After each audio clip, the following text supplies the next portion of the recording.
Human rights पीके में मैं हूं आपका होस्ट इश्तियाक चौधरी। नाजरीन, ह्यूमन राइट्स की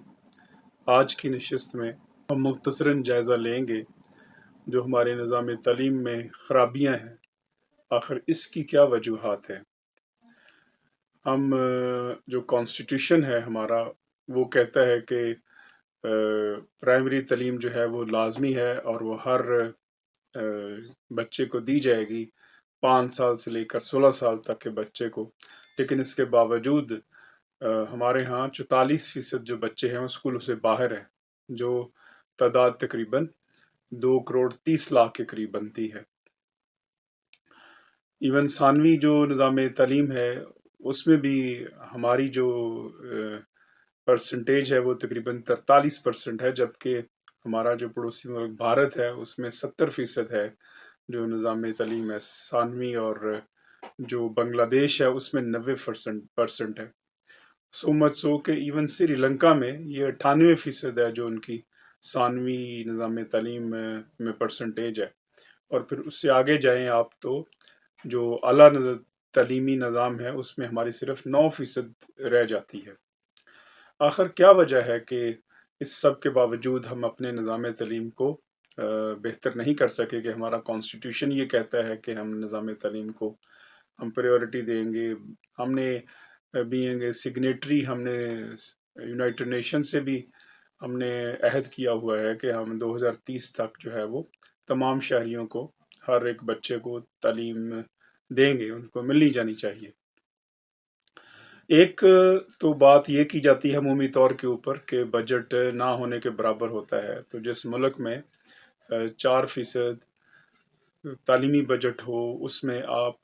क्या तरजीह होगी निज़ाम तालीम की, ये अपनी जगह के ऊपर बजट की जो बात है, और बजट के बढ़ाने में आवाज़ उठाई जानी चाहिए, ये अपनी जगह पे। लेकिन हम आज की नशिस्त में इस हवाले से बात नहीं करेंगे, हम तो सिर्फ इस हवाले से आपके सामने अदाद शुमार रखेंगे और हकायक रखेंगे कि जो बजट हमें मिलता है उसके साथ हम क्या करते हैं। एक अंदाजे के मुताबिक पाकिस्तान में इस वक्त जो प्राइमरी स्कूल है, सरकारी अदाद शुमार मैं बता रहा हूँ, उसके मुताबिक तकरीबन 1,50,571 जो है वो प्राइमरी स्कूल हैं, और इसके साथ साथ जो 94,000 के करीब जो है वो सानवी तालीम के जो है वो स्कूल हैं। और सरकारी अदाद शुमार के मुताबिक ही इसमें इन स्कूलों में 20% जो स्कूल्स हैं, तकरीबन 30,000 के करीब वो बनते हैं, वो भूत स्कूल हैं। भूत स्कूल का मतलब ये है कि वो स्कूल ज़मीन पे नहीं है और वो सिर्फ कागज़ों में है, और कागज़ों में जो स्कूल हैं वहाँ पे कागज़ों में ही टीचर्स हैं जिनको तनख्वाहें भी मिल रही हैं, जिनका उसी तरह जिस तरह स्कूल का होता है, मास्टर्स होते हैं, फिर उसका हेड मास्टर होता है, और वो सारे इमारात भी ले रहे हैं, और वो जो है स्कूल ज़मीन के ऊपर नहीं है।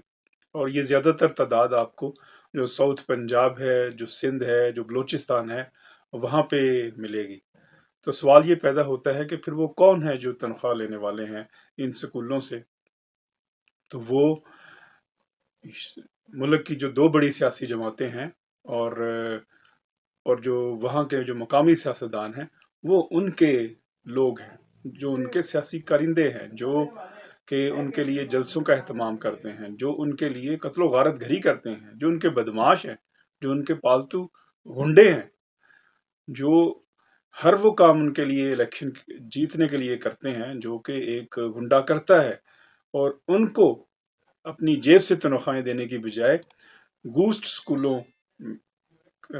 कायम किए जाते हैं, गूस्ट स्कूल कायम किए गए बूथ स्कूल, और उसके ऊपर फिर उनको तनख्वाहें देने का एक बाकायदा सिस्टम राइज किया गया। और अगर कभी कोई शिकायत होती है, जिस तरह के माजी में शिकायत जब मासूल हुई, और उसके बाद फिर वो जो मिनिस्टर है या जो लोकल एमपीए है उसके सामने फिर एक एजुकेशन डिपार्टमेंट का जो कोई बड़ा अहदेदार है या कोई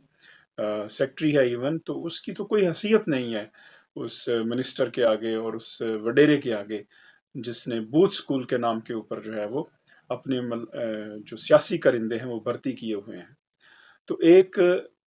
اس اعداد و شمار کے مطابق جو 20% ہیں، تقریباً کوئی 1 لاکھ سے زائد جو امپلائیز ہیں، آپ کہہ لیں جو سیاسی کرندے ہیں، وہ ان سے تنخواہیں وصول کرتے ہیں، جو اس مد میں جو تنخواہیں جاتی ہیں۔ اور پھر یہ تو ایک پہلو ہے اس کا کہ جس میں تنخواہیں ان کی جاتی ہیں۔ پھر جو تعلیمی بجٹ کے نام کے اوپر جو وہ ہمارے ہاں جو اسکول کی تعمیر کے سلسلے میں ہمارے ہاں جو بجٹ رکھے جاتے ہیں، پیسے رکھے جاتے ہیں، اس کا 40% جو حصہ ہے وہ پھر اسی طرح جو منسٹرز ہیں، جو ایم پی ایز ہیں، جو وڈیرے ہیں، جو ایم این ایز ہیں، ان کی جیبوں میں جاتا ہے۔ تو پھر وہ اسکول بنے یا نہ بنے، وہ اسی طرح ٹینڈر ہوتا ہے، ٹینڈر کے بعد پھر وہ اسکول کاغذوں میں بنتا ہے اور اس کی پیمنٹ جاتی ہے، لیکن اس کے بعد پھر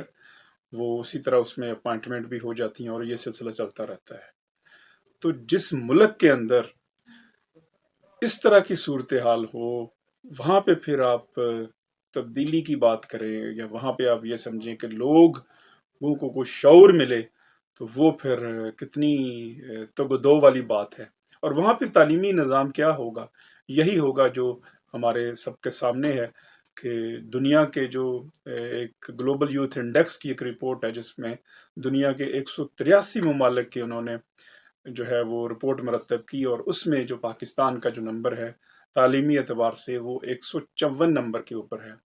یعنی کہ جو ایتھوپیا ہے، جس طرح افریقہ اور سر 11 کے ممالک ہیں افریقہ کے، وہ بھی ہم سے بہتر ہیں۔ تو اس ساری بحث کا جو نقطہ ہمیں ملتا ہے وہ یہی ہے کہ جو سیاسی اشرافیہ ملک کی، جو ملک کو حقیقی معنوں میں کوئی تعلیم نہیں دینا چاہتی، اور جو گوسٹ اسکول بناتی ہے، جو گوسٹ ملازمین اپنے سیاسی کرندے بھرتی کرتی ہے، تو وہاں پہ پھر آپ صرف بجٹ بڑھا کر تو کوئی تبدیلی نہیں لے کے آ سکتے، جب تک کہ جو ہے وہ اس بدعنوانی کو ختم نہ کیا جائے۔ اس بدعنوانی کو ختم کرنے کی ضرورت ہے۔ جب تک یہ بدعنوانی ختم نہیں ہوتی، اور تب تک جو ہے وہ تعلیمی نظام ہمارا بہتر نہیں ہو سکتا اور ہم آگے نہیں بڑھ سکتے۔ ہیومن رائٹس سے مجھے اجازت دیجیے گا، جانے سے پہلے ہیومن رائٹس کو ضرور سبسکرائب کریں، کیونکہ یہ آپ کی آواز ہے۔ والسلام۔